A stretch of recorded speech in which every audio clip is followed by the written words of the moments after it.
Hello friends, welcome back to our channel. आज जो है हम एक न्यू श्रृंखला जीके जीएस के लिए प्रारंभ कर रहे हैं। अभी आपने हाल ही में देखा होगा कि मध्य प्रदेश में बड़ी मात्रा में जो है वैकेंसी आने वाली हैं, चाहे वो वर्ग 2 की हो, चाहे वर्ग 3 की हो, या फिर फॉरेस्ट गार्ड की हो, या फिर एमपी पुलिस की हो, या फिर जेल प्रहरी की हो। एमपीएसआई की भी चर्चा में है, महिला पर्यवेक्षक की भी चर्चा में है, और ये जीएनएसटी पीएनएसटी वैकेंसी चर्चा में है। लेकिन इन सभी प्रश्नों में जो है, इन सभी एग्जामों में एक कॉमन बात है कि उसमें एमपी जी के 10 से 15 नंबर का आता है, और ये आपको जो है अन्य लोगों से अलग करता है। अगर अपने राज्य का जीके आपसे अच्छी तरीके से बनता है तो 10 से 15 से ज़्यादा तक प्रश्न, जैसे एमपीपीएससी में बात करें तो ज़्यादा प्रश्न आते हैं, 30-40 प्रश्न तक आते हैं। तो एमपी आपके लिए बहुत महत्वपूर्ण है। दोस्तों चलिए शुरुआत करते हैं। और आज से हमने जो है एमपी जीके की एक बड़ी श्रृंखला शुरू की हुई है।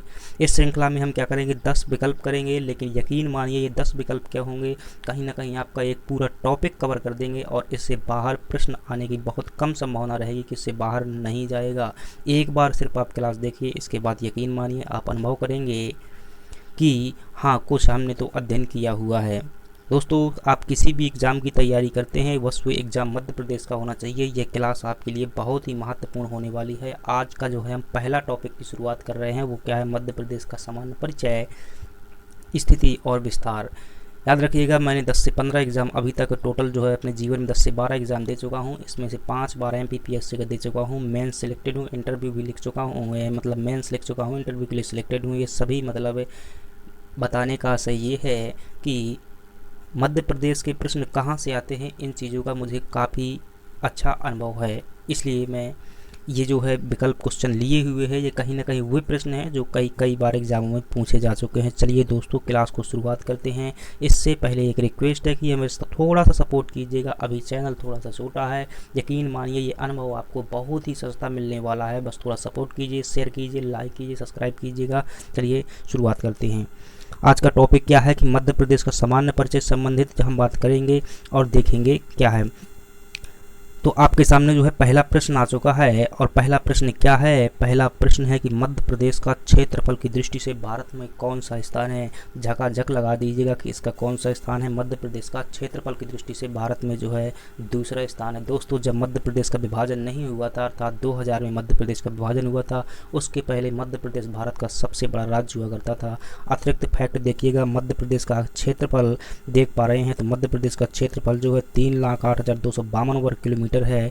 राजस्थान के बाद मध्य प्रदेश का क्या है, दूसरा स्थान आता है। क्षेत्रफल में सबसे बड़ा जिला अगर मध्य प्रदेश की बात करेंगे, बहुत इंपॉर्टेंट फैक्ट है, बहुत इंपॉर्टेंट है, वर्तमान में शिवपुरी हो चुका है, क्योंकि छिंदवाड़ा जिले का विभाजन हो चुका है, वहाँ से पांडुरना अलग बन चुका है, इसलिए शिवपुरी क्या है, मध्य प्रदेश का सबसे बड़ा जिला है। दूसरा बड़ा जिला कौन हो जाएगा, सागर हो जाएगा।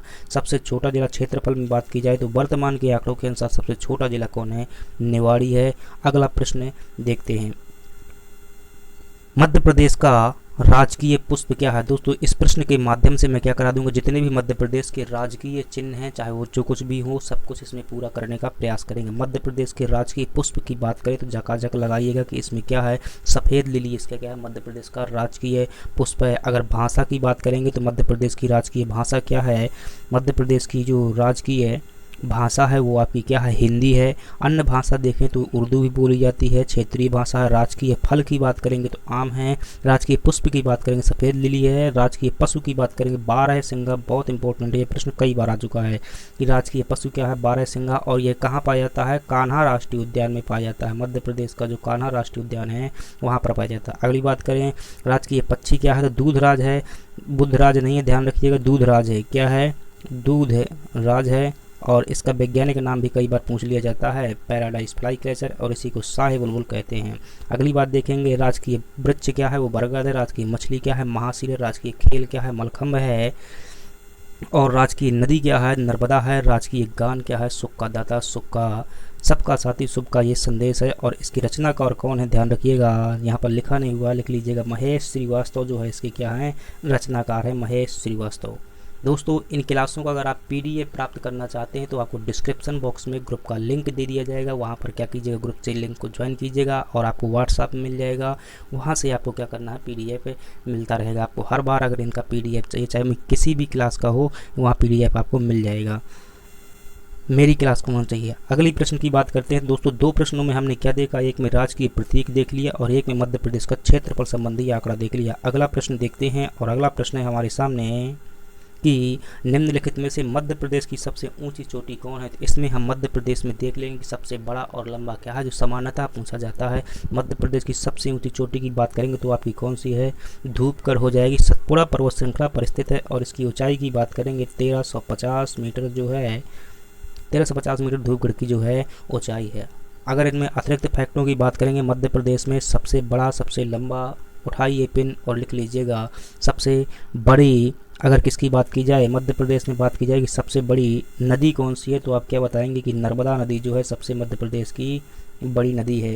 तो नर्मदा नदी क्या हो जाएगी, सबसे बड़ी नदी हो जाएगी। पुल अगर आपसे पूछा जाए तो तवा नदी पर होशंगाबाद में जो तवा नदी पर बना हुआ पुल है, यानी कि क्या तवा नदी पर जो बना हुआ पुल है, ये मध्य प्रदेश का सबसे बड़ा पुल है। अगर बांध की बात की जाए तो इंदिरा सागर बांध जो कि कहाँ पर स्थित है, खंडवा में स्थित है। मध्य प्रदेश का सबसे बड़ा बांध है, इंदिरा सागर बांध है। अगर शहर की बात की जाए, सबसे बड़ा शहर मध्य प्रदेश का कौन हो जाएगा, तो इंदौर जो है मध्य प्रदेश का सबसे बड़ा शहर है। सबसे बड़ा सौर प्लांट की बात की जाए तो रीवा में स्थित जो सौर प्लांट है वो सबसे बड़ा मध्य प्रदेश का ही नहीं, भारत का ही नहीं, विश्व का सबसे बड़ा सौर प्लांट है। पठार की बात की जाए तो मध्य प्रदेश का सबसे बड़ा क्या है, पठार जो हो जाएगा मालवा का पठार हो जाएगा। ये मध्य प्रदेश के कुल क्षेत्रफल का लगभग 28% क्षेत्र क्या करता है, 28% क्षेत्र जो है ये मध्य प्रदेश का कवर करता है। अगर मध्य प्रदेश सबसे बड़े जलप्रपात की बात की जाए तो सबसे ऊंचा जलप्रपात जो है आपका बहुटी जलप्रपात है। कौन सा है, बहुटी जलप्रपात है। अब चचाई जलप्रपात नहीं रहा, ये रीवा जिले में स्थित है बहुटी जलप्रपात और ये सेलर नदी पर स्थित है। चलिए अगला प्रश्न देखते हैं कि कम समय में हमें ज़्यादा चीज़ें करनी है। अगले प्रश्न की बात करें कि मध्य प्रदेश का उत्तरी जिला कौन है। इसमें दोस्तों उत्तर दक्षिण पूर्व पश्चिम इस सभी जिले कर देंगे। मध्य प्रदेश का सबसे उत्तरी जिला जो हो जाएगा, मैप में ये देखिएगा आपका ये कौन सा है, भिंड जिला जो है सबसे उत्तरी जिला हो जाएगा। सबसे पश्चिमी जिला की बात करें तो ये रहा है आपका पश्चिमी जिला कौन सा हो जाएगा, अलीराजपुर जो है पश्चिमी जिला हो जाएगा। पूर्वी जिला पूछा जाए तो ये रहा है आपका सिंगरौली जो है मध्य प्रदेश का पूर्वी जिला हो जाएगा। सबसे दक्षिणी जिला की बात करें तो ये हो जाएगा आपका बुरहानपुर जो है मध्य प्रदेश का सबसे दक्षिणी जिला हो जाएगा। ये सभी अभी क्या है सामान्य जानकारी, ये कान मानिए। जब मैं टॉपिक वाइज पढ़ाऊंगा बहुत गहराई में ले जाऊंगा। एमपी काफ़ी अच्छे से इसे जो है मैं 3-4 साल पढ़ा हुआ है, तो थोड़ा थोड़ा गहराई मेरी हो गई है। बहुत अच्छे तरीके से मैं पढ़ा सकता हूँ, इससे क्वेश्चन बाहर जाने की संभावना नहीं रहेगी जनरल एग्जाम में। अगले प्रश्न की बात करते हैं और अगला प्रश्न है कि मध्य प्रदेश की ऊर्जा राजधानी निम्नलिखित में से किसे कहा जाता है। यह प्रश्न कई बार आ जाता है कि भाई खेल राजधानी क्या है, ऊर्जा राजधानी क्या है। तो ये सभी राजधानियां मैंने एक साथ कवर करने का प्रयास किया है। मध्य प्रदेश की अगर राजधानी की बात की जाए तो भोपाल है, लेकिन ऊर्जा राजधानी यहाँ पूछ रहा तो ऊर्जा राजधानी क्या हो जाएगी आपकी, सिंगरौली हो जाएगी। क्यों, क्योंकि यहाँ एशिया की सबसे मोटी परत लगभग 129 मीटर मोटी परत जो कहाँ पाई जाती है, सिंगरौली जिले में पाई जाती है, इसलिए क्या है सिंगरौली ऊर्जा राजधानी है। मध्य प्रदेश की राजधानी भोपाल हो जाएगी, मध्य प्रदेश की ऊर्जा राजधानी सिंगरौली हो जाएगी। खेल राजधानी क्या हो जाएगी आपकी, इंदौर हो जाएगी। औद्योगिक राजधानी क्या हो जाएगी, ये भी इंदौर हो जाएगी। पर्यटक राजधानी क्या हो जाएगी, पचमढ़ी हो जाएगी। खनिज राजधानी क्या हो जाएगी, बालाघाट हो जाएगी। संस्कार राजधानी क्या हो जाएगी, जबलपुर हो जाएगी। इन्हें रट लीजिएगा। पीडीएफ इनका मिल जाएगा आपको कहाँ पर, व्हाट्सएप ग्रुप में मिल जाएगा, इसका लिंक आपको डिस्क्रिप्शन में मिल जाएगा। चलिए अगला प्रश्न देखते हैं और अगला प्रश्न है आपके सामने कि मध्य प्रदेश का पूर्व से पश्चिम की ओर विस्तार कितना है, क्या है, ये प्रश्न पूछा जाता है। तो आपसे अगर पूरब से पश्चिम, तो ये क्या हो जाएगा, उत्तर हो जाएगा मध्य प्रदेश का। ये दक्षिण हो जाएगा, ये पूरब हो जाएगा, ये पश्चिम हो जाएगा। अगर पूरब से पश्चिम की बात करेंगे ऐसा, तो कितनी है मध्य प्रदेश का ऐसी लंबाई कितनी है, 870 किलोमीटर मिल जाएगी। अगर इस प्रकार से लंबाई बात की जाएगी उत्तर दक्षिण में कितनी है, ये आपको 605 किलोमीटर मिल जाएगी। प्रश्न क्या पूछ रहा है, पूरब पश्चिम में इस प्रकार से पूछ रहा है। इसका सही जवाब हो जाएगा आपका 870 किलोमीटर हो जाएगा। अगर अभी तक लाइक नहीं किया है तो वीडियो को लाइक कीजिएगा और चैनल पर अगर नए हैं तो सब्सक्राइब जरूर करिएगा। अगले प्रश्न की बात करते हैं। थोड़ा सा अगर प्रश्न आपसे पूछ ले कि राजस्थान कहाँ स्थित है, तो मध्य प्रदेश के इस साइड में राजस्थान है, दक्षिण में क्या है महाराष्ट्र है, पूर्व में क्या है छत्तीसगढ़ है, उत्तर पूर्व में क्या है उत्तर प्रदेश है और पश्चिम में क्या है गुजरात है। तो ये भी आप मैप में एक बार देखिएगा। अगर आपसे ये प्रश्न पूछ लेता है कि जैसे सूरज यहाँ पर उदय, सबसे पहले मध्य प्रदेश में सूर्योदय कहाँ पर होता है, ध्यान रखिएगा पूर्वी साइड में होता है। और यहाँ से यहाँ तक सूरज आने में कितना टाइम लग जाता है, ध्यान रखिएगा 34 मिनट का अंतर लग जाता है। ये प्रश्न भी आपसे पूछा जाता है कि मध्य प्रदेश के पूर्वी भाग और पश्चिमी भाग में समय का अंतर कितना होता है, तो कितना होता है वो 24 और 34 मिनट का होता है, जैसे कि यहाँ लिखा हुआ है 34 मिनट। ये PDF से आप मिल जाएगा अभी लिखने की ज़्यादा। अगले प्रश्न की बात करते हैं कि मध्य प्रदेश को निम्नलिखित में से किसी अन्य नाम से जाना जाता था, यानी कि पूछ रहा है प्रश्न कि मध्य प्रदेश के अन्य नाम क्या हैं। तो इसमें देखेंगे तो मध्य प्रदेश को हृदय प्रदेश भी कहते हैं, नदियों का मायका भी कहते हैं, टाइगर स्टेट भी कहते हैं। उपरोक्त सभी नामों से इसका जवाब सही क्या हो जाएगा, उपरोक्त सभी हो जाएगा। ऐसा क्यों? तो हृदय प्रदेश किसने कहा था? जवाहरलाल नेहरू ने कहा था। बहुत इंपॉर्टेंट है, ये प्रश्न भी कई बार पूछ लेता है, किसने कहा था? तो जवाहरलाल नेहरू ने हृदय प्रदेश कहा था। नदियों का क्यों कहते हैं इसे हृदय प्रदेश? क्योंकि मध्य भारत के मध्य में स्थित है। अगर जैसे बात करें कि नदियों का मायका क्यों कहते हैं, तो लगभग 2000 से अधिक नदियों को उद्गम मध्य प्रदेश से होता है, छोटी बड़ी नदियों के, इसलिए इसे क्या कहा जाता है? नदियों का मायका कहा जाता है। टाइगर स्टेट क्यों कहते हैं? कि भारत में सर्वाधिक जो टाइगर है मध्य प्रदेश में, सर्वाधिक गिद्ध पाए जाने के कारण इसे क्या कह देते हैं? गिद्ध स्टेट कह देते हैं। सर्वाधिक सोयाबीन का उत्पादन, लगभग 46% सोयाबीन का उत्पादन करता है पूरे भारत का, इसलिए इसे क्या कह देते हैं? सोया स्टेट के नाम से जाना जाता है। जनजातीय राज्य मध्य प्रदेश में, भारत में सर्वाधिक जनजातियाँ मध्य प्रदेश में ही पाई जाती हैं।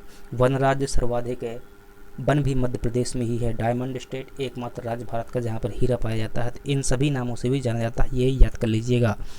अगले प्रश्न की बात करते हैं, मध्य प्रदेश के प्रथम मुख्यमंत्री निम्नलिखित में से कौन थे? दोस्तों बिल्कुल रट लीजिएगा, ये फैक्ट आने वाले हैं, 100% पूछे जाने वाले फैक्ट हैं।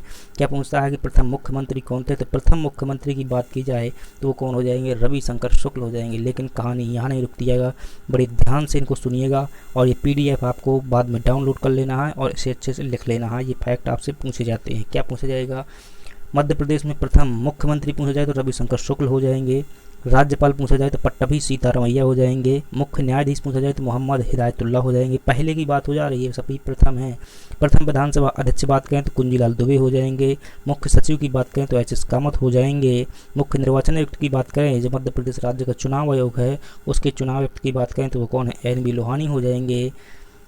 महाधिवक्ता कौन हो जाएंगे? थोड़ा सा यहाँ कंफ्यूज हूँ, जो लिखा हुआ है M अधिकारी है या फिर दूसरा नाम आप थोड़ा सा सर्च कर लीजिए एक बार। प्रशांत सिंह या M अधिकारी, दोनों में से एक हो सकता है। या तो प्रशांत सिंह होगा या तो M अधिकारी को, थोड़ा सा मुझे कन्फ्यूजन है। हालांकि मैंने अपनी योग्यता सही लिखा है, लेकिन हो सकता है कि थोड़ा सा यहाँ हो जाए। तो प्रशांत सिंह या M अधिकारी, दो में से एक हो सकता है। प्रथम महिला मुख्यमंत्री की बात करें तो कौन है? उमा भारती हैं। दूसरी बात करें तो प्रथम महिला राज्यपाल कौन थी? सरला अग्रवाल थी। पहली महिला जो है उप मुख्यमंत्री कौन थी? वो कौन थी? जमुना देवी है। ये फैक्ट आपको याद कर लेने हैं। अगले प्रश्न की बात करते हैं तो अगला प्रश्न है आपके सामने कि मध्य प्रदेश में लोकसभा में थोड़ा सा यहाँ मिस्टेक है। मध्य प्रदेश में लोकसभा में कुल कितनी सीटें हैं? तो मध्य प्रदेश में दोस्तों बात करें कुल लोकसभा में सीटें कितनी हैं? 29 सीटें हैं। तो सही जवाब क्या हो जाएगा? दूसरा हो जाएगा। इनमें से अगर देखी जाए तो 6 सीटें किसके लिए? अनुसूचित जनजाति के लिए आरक्षित हैं और 4 सीटें किसके लिए? अनुसूचित जाति के लिए आरक्षित हैं। ये बातें ध्यान रखिएगा। अगला प्रश्न देखते हैं और ये लास्ट प्रश्न है। जनगणना 2011 के अनुसार मध्य प्रदेश का लिंगानुपात कितना है? तो इसका लिंगानुपात की बात करेंगे तो मध्य प्रदेश में लिंगानुपात कितना है? तो 931 क्या है? दूसरा ऑप्शन आपका सही हो जाएगा। 931 जो है मध्य प्रदेश का लिंगानुपात है। अगर अभी मैं थोड़ा सा क्या कर रहा हूँ, सामान्य बातें कर रहे हैं, यकीन मानिए जब टॉपिक वाइज कराऊंगा तो बहुत गहराई में ले जाऊंगा, बहुत ही मज़ा आएगा। हर एक फैक्ट क्या कर दूंगा, क्लियर कर दूंगा, याद करने की ट्रिक भी बता दूंगा। लेकिन ये क्या है, अभी सामान्य परिचय है बस। हो सकता है थोड़ी सी सपोर्ट करने की हो सकता है। देखते हैं क्या है कि जनसंख्या घनत्व कितना है मध्य प्रदेश का? 236 है। लिंगानुपात कितना है? 931 है। साक्षरता कितनी है? 69% है। और ग्रामीण जनसंख्या मध्य प्रदेश में कितनी है? 72% है। शहरी जनसंख्या कितनी है? 28% है। इस प्रकार से हमने क्या देखे, ये 10 प्रश्न देखे। 10 प्रश्न में आपने देखा होगा कितना सारा मटेरियल मैंने कवर कर दिया है। यकीन मानिए अगर मेरे साथ 1 घंटे की डेली क्लास लेंगे तो क्या हासिल होगा। 1 महीने तक अगर ऐसी क्लास लेते रहें तो यकीन मानिए बहुत ही अच्छा आपका MPGK हो जाएगा, फिर चाहे एग्ज़ाम कोई भी हो। तो यहाँ तक क्या किया, हम आज के लिए इतना ही बंद करते हैं और थैंक यू। अगर दोस्तों फिर से एक बार कहूँगा कि थोड़ा सपोर्ट कीजिए, चैनल को क्या है थोड़ा सा विकसित कीजिए। यकीन मानिए मैं बड़ी टेक्नोलॉजी के साथ में, बड़े जो डिजिटल बोर्ड के साथ में भी एक दिन आपके सामने आऊँगा। धन्यवाद।